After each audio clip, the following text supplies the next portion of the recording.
Music news. This week we have The Sword reuniting for a single show, but still The Sword reuniting. We have an update on the Shifty Shellshock passing, sadly, and some new rap music to talk about in the new music section, and quite a bit more, honestly, so let's do this. Welcome, nerds, to this week's edition of the music news. This is just a section, one section of six, count them, six other sections that we do over on the main channel in a show I like to call Week in Nerddom, where we talk about all of the nerdy things. You can find a link to that show down in the description or at the end of this video. Now let's talk about new music, touring information, and other generally interesting things to do with the music news. You thought I was going to say generally nerdy, didn't you? Each section starts with follow-ups and corrections. This week is no exception to that. We do have a follow-up on the Shifty Shellshock passing. If you remember, a couple weeks ago, we talked about the fact that one of the vocalists for the band Crazy Town, who goes by the name Shifty Shellshock, Seth Blintzer, I believe is his actual name, was his actual name, sadly.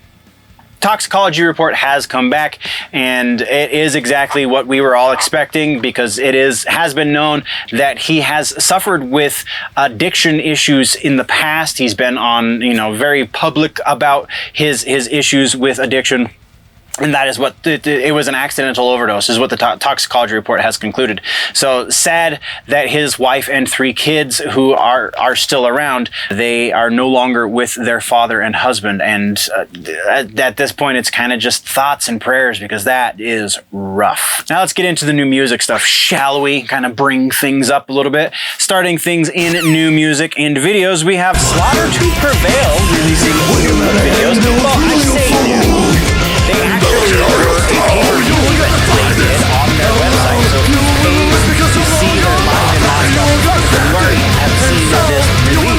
But they have now released it to free streaming services.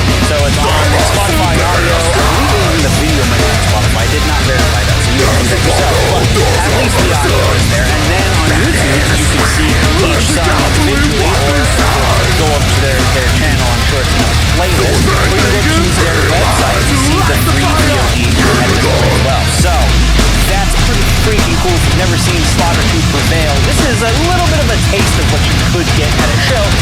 Definitely not the same if you're not actually in the crowd for their performances, but you'll at least be able to see a bird's eye view of what that looks like, and so you know what to expect. All right, from there, let's talk about a new music video that has released this week for a song called Beast Inside from the band Il Nino.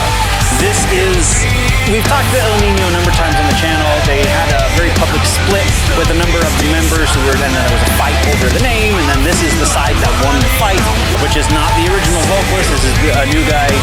We've already gone over all this information, but this new song is kind of back to that old sound, which is why that was on my brain. Back to the old sound that I remember hearing when I saw them at Ozfest forever ago, in like 2004 or something. If you like a little bit of the radio side of the aggressive music, then Il Nino's kind of one of the better ones to do it when they're on their game. They're not always on their A game, but this is kind of an example of them being on their A game. So go check out Beast Inside from El Nino. It's pretty solid. Now let's talk about a couple of rap videos, shall we? First up, we have Tech Nine has released a new track called The Burn.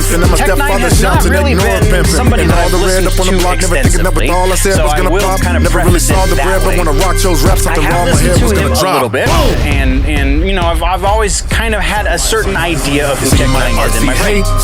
Probably a lot of people who are only casual listeners have something similar in that he always comes across to me as like aggressive and very rapid fire, which nothing wrong with that.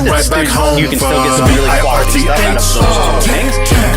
Nothing against the style at all, but that's just kind of how he was pigeonholed in my head. This track, The Bird, is not really that. There is a little bit of that, but really, this is kind of feels nostalgic in a lot of ways. This feels like some of the rap that I listen listening to when I was a kid, growing up in Georgia. Like, this is not what I expected, but this is still really good.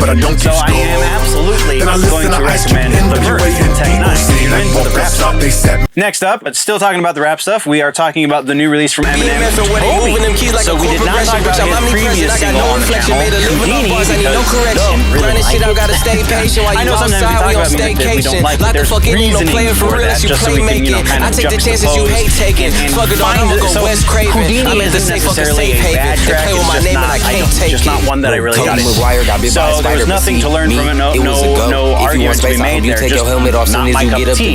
Toby, however, which is featuring Big Sean and Baby Tron, easily a better track than Houdini. Not because of the guest vocalist, the guest rapper, the guest spots, I guess it's called. I don't know exactly what the terminology is because I'm not in the scene, but the other dudes who were rapping on the track, it's kind of short there and there's nothing wrong with their performances. They're actually quite good, but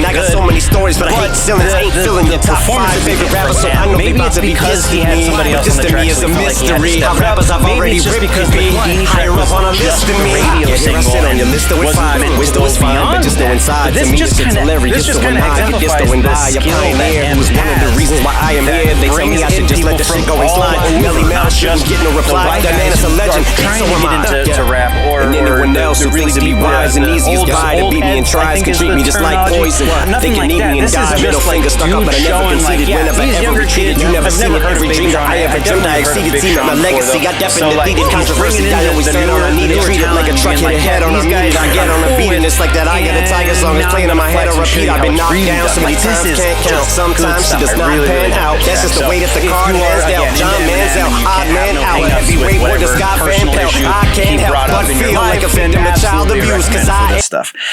And then we have a really interesting track.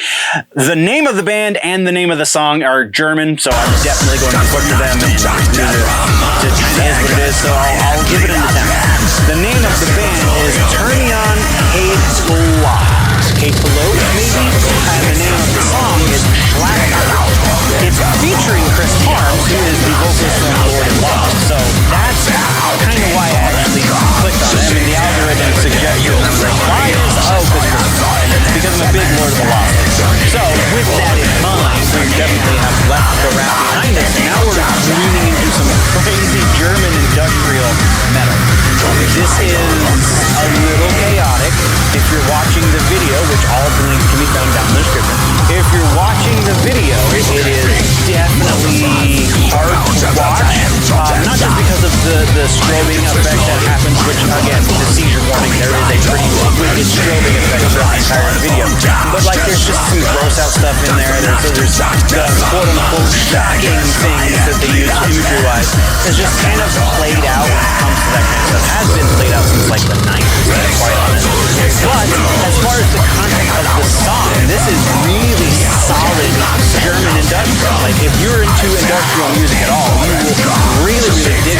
If you're looking for a good example of something to get into industrial, because you kind of heard about it, never really gave much of a chance, and this is a pretty decent track to start with. These dudes are doing something special. And Chris Harms being part of the project, just kind of icing on the cake, because he's fantastic in and of himself, and just the extra vocals aren't exactly needed, but not really wasted either. So go check it out. I'm not going to try and pronounce the band name of the song again, but definitely go check it out.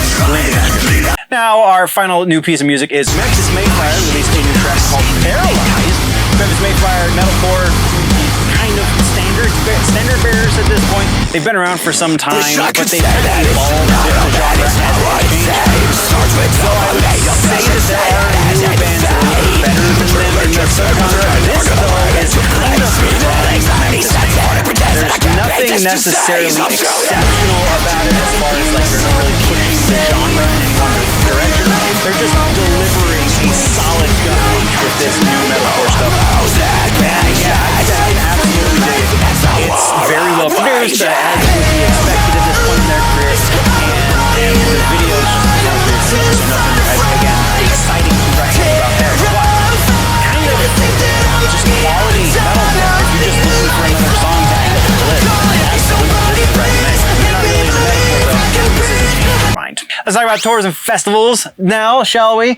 We have a couple of pretty cool ones. First up, we have Deicide. The name of the tour is Banished By Sin. They're going out in support of Krisiun, Inferi, and Cloak is going to be supporting on this tour. Starts September 5th in Atlanta, Georgia. Runs through October 11th in Tampa, Florida. Tickets will be on sale this Friday, July 5th. Link in the description will take you there when they are on sale, so go check it out. The next tour that was announced this week is Tenacious D, and tour might be a little bit of a strong word for this. It's only 5 dates. They're all at the end of October. It's over the course of 2 weeks they're doing these 5 dates, and I didn't write down where any of the dates were. You can click the link if you're into the D, which, I mean, a lot of people really are, for good reason. Jack Black, Kyle Gass do some fantastic stuff, even though it is funny, it is still very talented. Yeah, go click the link if you're interested. It is not going a lot of places. 5 dates is not a lot, and it's not very wide dates either. So they're not going to go like New York one date and then LA the next date and then Chicago the next. It's nothing like that. It's all fairly expected, I guess you could say. Either way, go check it out. Just don't get your hopes up. And then our final one, this one is going everywhere in North America. It's at the very least, but I'm pretty sure it's a North American tour. Wage War, I'm burying the lead. Wage War has announced they're going out on tour. They are taking Erra, Throne, and Fame on Fire. I've not heard of Fame on Fire, but Wage War, Erra, and Throne are all incredible bands that are doing fantastic things, incredible young bands that are doing fantastic things in their respective genres. Wage War is kind of the new face of metalcore. They're the ones that are kind of experimenting with the genre a little bit more than the rest. Erra are the new standard bearers for metalcore. They are kind of what most other metalcore is measured against these days. And Throne is not metalcore. They are just damn good hardcore. And we talked about them. They were a suggestion about a month or so ago for the music section. And yeah, there's a reason for that. They're just really, really good. Again, never heard of Fame on Fire, but this tour starts September 26th in St. Paul, Minnesota, runs through November 3rd in Atlanta, Georgia. And yeah, like I said, there are a bunch of dates on this one, so there should be somewhere near you. If you follow the link in the description, you can do that. That's what we got for tours and festivals. Let's talk about news. Our first piece of regular ass news comes from, it's a touring related thing, kind of, in that it's Sick of It All. They're the old school OG hardcore band Sick of It All. Their frontman Lou Kohler was recently diagnosed with an esophageal tumor. So he has a tumor in his throat. And so they had to cancel their European tour. There is a link down in the description for the GoFundMe if you want to help Lou raise funds to take care of this thing. It very well could be career ending because it's esophagus. It's reaching all the way down into his stomach. So this is going to be really rough for the dudes and Sick of It All. Definitely hope everything goes well, but that's all we have for the update. Go check out the GoFundMe if you can help support do. Don't overreach though. If you don't have the money, you don't have the money, and you can just give your thoughts and well wishes and so on and so forth. So let's move on. From there, we have Adema is in the news. This is a band I didn't think we were going to be talking about ever again since we talked about them last, which was I think like a year ago. But they recently split with their current vocalist. They also recently signed to Cleopatra Records, which means they're putting out a new record as a 4-piece. We are in a world that is revitalizing things from when millennials were young. So Adema was kind of a thing when millennials were young. Though the argument could be made that the reason they were a thing is because their vocalist at that time was the stepbrother to Jonathan Davis from Korn. So that might have had its hand a little bit in their success, though they're still alive and kicking. So I'm kind of interested to see what they put out as a 4-piece. That's all we really got there. Let's move to our final piece of regular ass news. And this is the big one. This is The Sword reuniting doom metal stalwarts. I don't even know where you would put them as far as like just kind of an exemplary example of the prime example, I guess maybe is more appropriate, of the genre of doom metal. The Sword is just one of those bands that comes around once in a lifetime. The fact that they broke up 2 years really sucks 2 years ago. And now they're reuniting for a single show. That single show is going to take place as part of the Levitation Festival. It is a 3-day festival. November 3rd is the day that they're going to be performing at the festival. And yeah, you can find tickets and such if you follow the link in the description. It's pretty freaking cool. Go check it out. That's what we got for regular ass news this week. So that brings us into our suggestion. Suggestion for music this week is Eve 6, Horoscope, their second record. Not the first record, which has the song that basically everybody knows inside out. I would swallow my pride, I would choke on the rhymes, but the lack. Not that record. We're talking about the record that followed it. Because I honestly feel like their second record was a lot more solid from start to finish. Some standout tracks on this record are Promise, Here's to the Night, which is their other giant hit. Also On the Roof Again, which is one of my favorites absolutely on this record. It's one of those that just gets stuck in my head. And Jetpack is the other one that really, really gets stuck in my head. With a jetpack strapped to your back, go listen to Eve 6 Horoscope. It's not as aggressive as the stuff we generally suggest here on the channel, but it is so much fun to listen to, especially if you have a bit of a soft spot for 90s alt punk, then that's going to do it for you. That brings us to the end of the video, nerds. Thank you very much for joining me for the news. Once again, there is a full and probably much more up-to-date and recent episode of the news, the full-length version, if you will, called The Week in Nerddom over on the main channel, linked down in the description, and probably link popping up somewhere around my face right about now. So click on that, go check that out as well, or if you prefer your news in more truncated pieces, then by all means just stick around here and go check out some of the other stuff we offer on this channel. Thank you very much for joining me. We will see you in the next one. Before we go, always remember, nerds, that if it is generally nerdy, it's probably here.